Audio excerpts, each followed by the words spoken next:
नमस्कार। इस वीडियो में एसएससी जीडी कांस्टेबल एग्जाम के तैयारी के लिए हम लोग सामान्य हिंदी के प्रीवियस ईयर के प्रश्नों को देखने वाले हैं। मैं आपको बता दूं कि 20 फरवरी 2024 को जो एग्ज़ाम हुआ था उसके फर्स्ट शिफ्ट के हिंदी के हम लोग 20 प्रश्नों को इसमें देखेंगे। यह PYQ है, इसका PDF भी मैं आपको प्रोवाइड करा दूंगा। आप भली बात ही जानते हैं कि किसी भी एग्जाम की प्रिपरेशन के लिए प्रीवियस ईयर के प्रश्नों को करना बहुत जरूरी होता है। इससे हमें पता चलता है कि एग्जाम का पैटर्न क्या है और प्रश्नों का लेवल क्या है। तो बस आप ऐसे प्रश्नों करने के लिए हमसे जुड़ सकते हैं। आप इस वीडियो में बने रहिए और चलिए हम लोग सामान्य हिंदी के प्रीवियस ईयर के प्रश्नों को देखते हैं जो कि 20 फरवरी 2024 को पूछा गया है फर्स्ट शिफ्ट में। चलिए आप देख पा रहे होंगे कि एग्जाम जो डेट है वही 20 फरवरी 2024 है और एग्जाम का टाइमिंग वही 9 AM मतलब फर्स्ट शिफ्ट ही है। बाकी एग्जाम जो समझते हैं कांस्टेबल जीडी के 2024। चलिए यह तो जनरल इंटेलिजेंस और रीजनिंग का है। पहले हम लोग सामान्य हिंदी के 20 प्रश्नों को देखते हैं और कितना आप स्कोर कर पाए हैं यह प्रीवियस ईयर का प्रश्न है, आप जरूर कमेंट कर दीजिएगा। चलिए आगे बढ़ते हैं।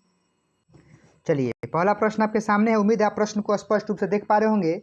पहला प्रश्न है कि दिए गए वाक्य में रेखांकित शब्द का विलोम शब्द हमें ज्ञात करना है।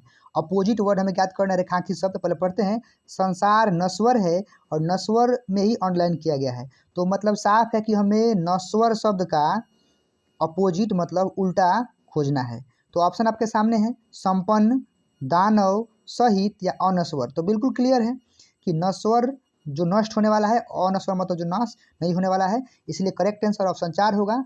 नश्वर का विलोम क्या होगा? अनश्वर होगा। उम्मीद है आप समझ पाए होंगे। चलिए बढ़ते हैं प्रश्न संख्या 2 की तरफ।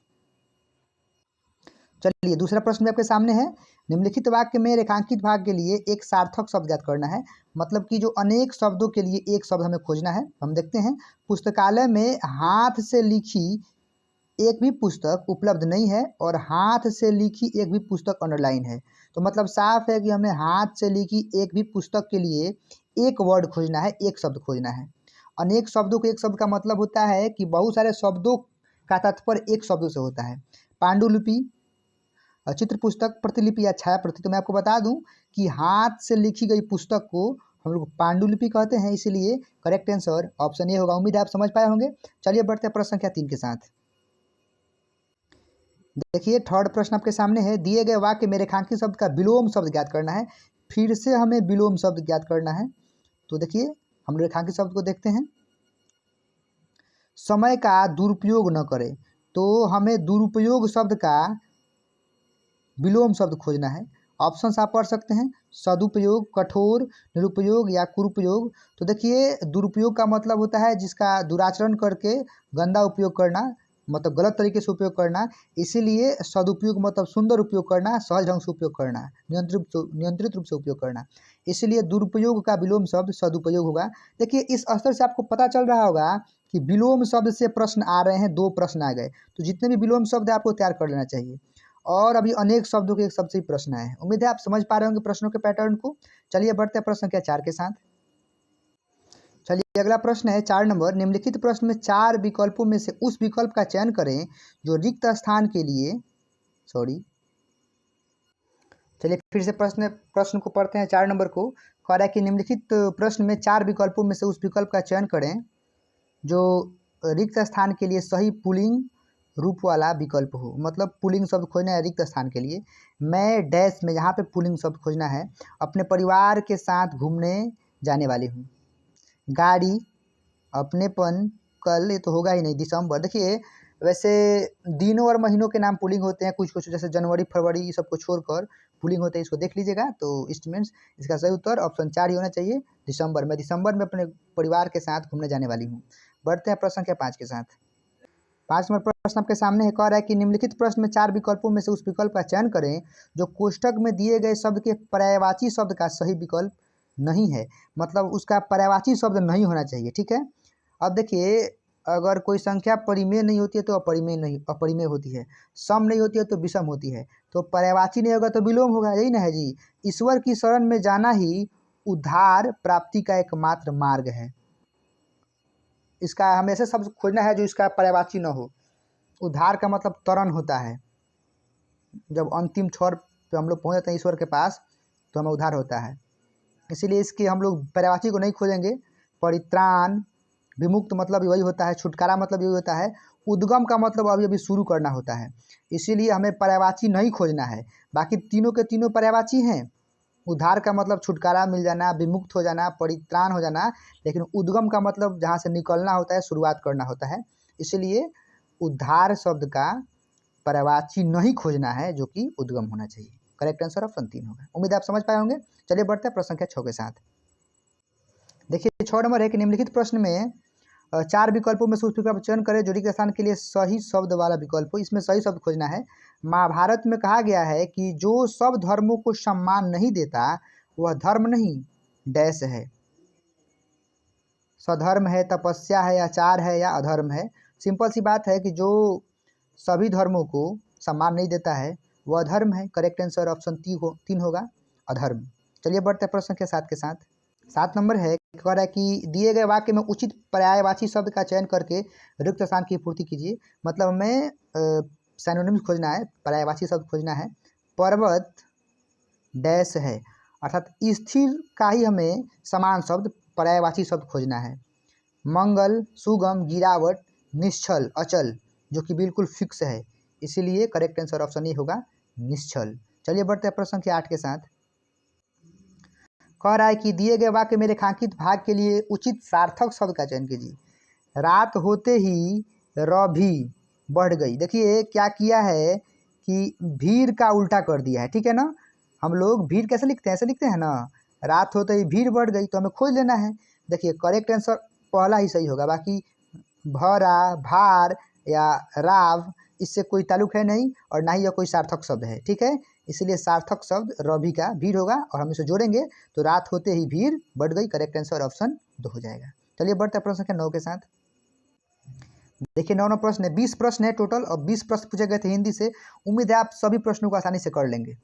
चलिए बढ़ते हैं 9 नंबर प्रश्न। देखिए निम्नलिखित में से 4 विकल्पों में से उस विकल्प का चयन करें जो दिए गए मुहावरे का सही अर्थ वाला विकल्प हो। मतलब मुहावरे का हमें सही अर्थ खोजना है। अलादीन का चिराग, तो इसका करेक्ट आंसर हम खोजते हैं। पहले ऑप्शंस पढ़ते हैं। भाग्य खुलना, आमना सामना होना है तो होगा ही नहीं, पूरी तरह से बस में करना नहीं, आश्चर्यजनक वस्तु।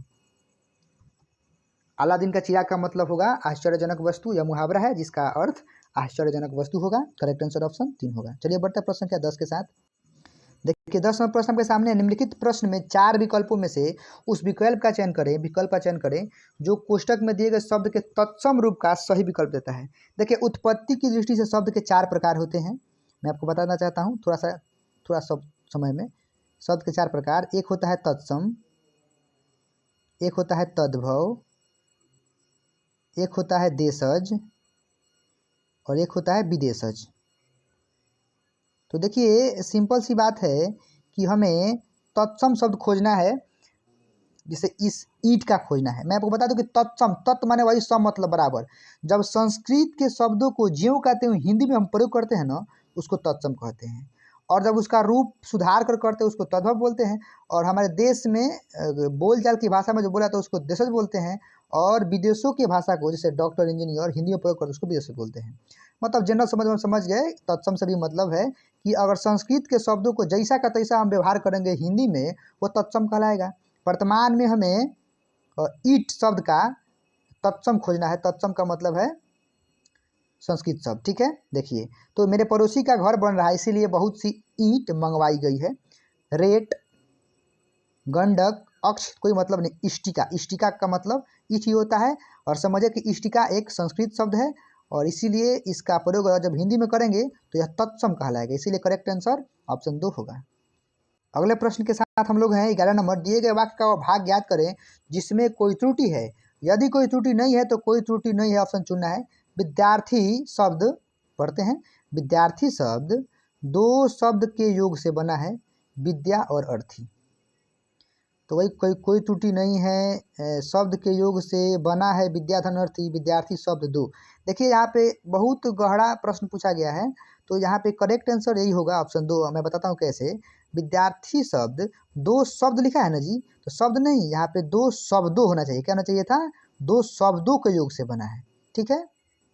अगर यहाँ पे 2 हम शब्दों कर देते तो यह पूरा वाक्य सही हो जाता है। तो मतलब साफ है कि त्रुटि कहाँ है, यहीं पे है कि शब्द के योग से, 2 शब्द के योग से नहीं, 2 शब्दों के योग से होना चाहिए, ठीक है। करेक्ट आंसर ऑप्शन 2 आगे बढ़ते हैं प्रश्न संख्या 12 के साथ।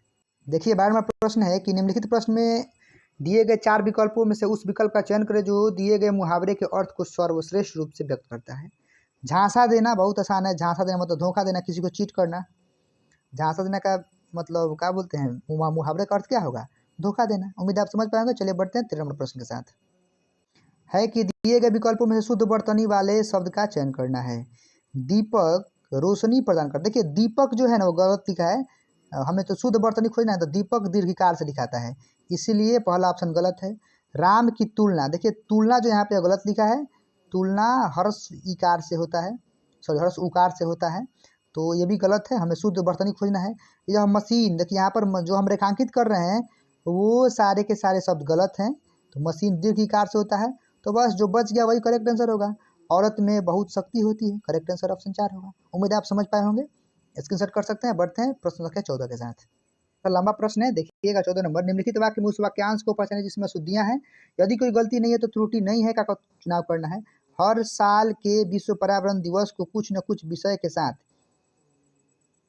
मनाई जाती है और यह विषय विशेष रूप से पर्यावरण पर किसी एक चिंता पर ध्यान आकर्षित करने के लिए होता है।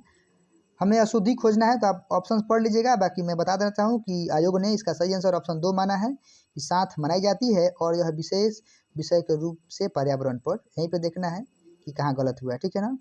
और यह एक विशेष रूप से पर्यावरण पर किसी न किसी चिंता पर ध्यान आकर्षित करने के लिए होता है, करेक्ट आंसर यही होगा। बाकी आगे देखिए 15 नंबर प्रश्न से अच्छे प्रश्न है जो कि समझिए कॉम्प्रिहेंशन तौर पे है, समझ पर आधारित है, वाक्यांश को पढ़ के हमें उसका उत्तर देना है। देखिए बताते हैं आपको, सॉरी 15 नंबर यहाँ से है, 16 नंबर शुरू है, 16 से लेकर 20 तक जो प्रश्न है वो फिल इन द ब्लैंक्स के तौर पे पूछा है और इस बार हमेशा ऐसे प्रश्न पूछे गए। देखिए निम्नलिखित वाक्य में रेखांकित भाग के लिए एक सार्थक शब्द, वही अनेक शब्दों के एक शब्द। देवताओं का उपवन, बहुत सुंदर है, मतलब देवताओं का उपवन जो शब्द है इसके लिए हमें एक शब्द खोजना है। अशोक वाटिका, स्वर्ग, राधारानी वन, राधा रानी वन या नंदन कानन, तो करेक्ट आंसर क्या होगा, देवताओं के उपवन का मतलब Nandan Kanan, correct answer option 3 होगा। अब चलते हैं 16 नंबर प्रश्न से 20 नंबर प्रश्न तक। देखिए आपके समझ पर आधारित है और आप इसका उत्तर अपने समझ पे ही दीजिएगा। वही कॉम्प्रिहेंशन भी लिखा है कि नीचे दिए गए गद्य में कुछ शब्द छोड़ दिए गए हैं और प्रत्येक रिक्त स्थान के 4 विकल्प दिए गए हैं। इन चारों में से कौन सा विकल्प आप मतलब कौन सा विकल्प रिक्त स्थान की पूर्ति करेगा, इसका चयन हमें करना है। तो देखिए हम पढ़ते हैं, पहला है और पहला उत्तर खोजेंगे। डॉक्टर्स विदाउट बॉर्डर्स, जिसे मेडिसिन सेंस फ्रंटियर्स के नाम से भी जाना जाता है, फ्रांस का एक गैर सरकारी डैश है। गैर सरकारी डैश है 1 नंबर, यहाँ पर हमको देखना है, आपको हम दिखा देना चाहते हैं कि गैर सरकारी वो है क्या। तो देखिए चारों ऑप्शंस हैं कि गैर सरकारी क्या है जी, हार्डवेयर है, साइकल है, सॉफ्टवेयर है या संगठन है। तो आपने समझ पाया कि गैर सरकारी संगठन का आपने नाम सुना होगा, तो correct answer option 1, sorry option वही फिल इन द ब्लैंक्स 1 के लिए करेक्ट आंसर क्या होगा, ऑप्शन 4 होगा, गैर सरकारी संगठन। आप ज़्यादा नहीं पढ़ के बस आगे पीछे के प्रश्नों को रिलेट करके भी रिक्त स्थान की पूर्ति कर सकते हैं। गैर सरकारी संगठन आपने नाम सुना होगा। आगे बढ़ते हैं 17 नंबर के साथ। चलिए पढ़ लेते हैं कि जो युद्ध क्षेत्र, हाँ यहाँ पे 17 नंबर के लिए पढ़ेंगे, जो युद्ध क्षेत्रों और बीमारियों से डैश देशों में मानवीय चिकित्सा देखभाल प्रदान करता है। तो देखिए इस 17 नंबर के लिए पढ़ लेते हैं, डैश देशों में। तो सिंपल सी बात है कि जो भी युद्ध क्षेत्र से प्रभावित देश हैं उसमें मानवीय हेल्प करता है, इसीलिए करेक्ट आंसर प्रभावित होगा। आप एक बार पढ़ लीजिएगा, उम्मीद है आप स्क्रीनशॉट करके, बीमारियों से प्रभावित देशों, ठीक है, करेक्ट आंसर यही होगा। चलिए बढ़ते हैं अगले। अब देखिए 18 नंबर के लिए है कि यह संगठन डैश बीमारी जैसे मधुमेह, दवा प्रतिरोधी, जो पढ़ना है पढ़ लीजिएगा।